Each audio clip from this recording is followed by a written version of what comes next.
Papalo na sa 65,000 na mga teacher at school head ang na-promote sa ilalim ng Expanded Career Progression Program ng pamahalaan.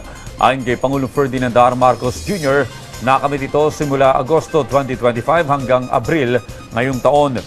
Ibinida yan ng Presidente matapos pangunahan ng panunumpa ng mahigit sa 2,000 gurong na-promote sa Tacloban, Leyte kahapon. Ayon kay Pangulong Marcos Jr., layon ng ECP na bigyan ng mas malawak na oportunidad ang mga guro na umabante sa kanilang mga karera.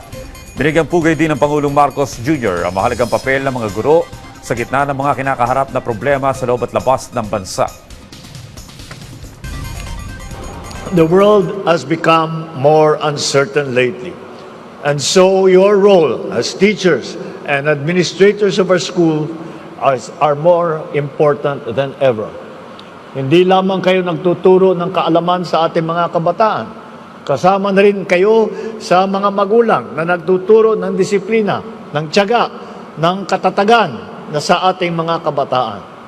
In times like these especially, our world needs more teachers like you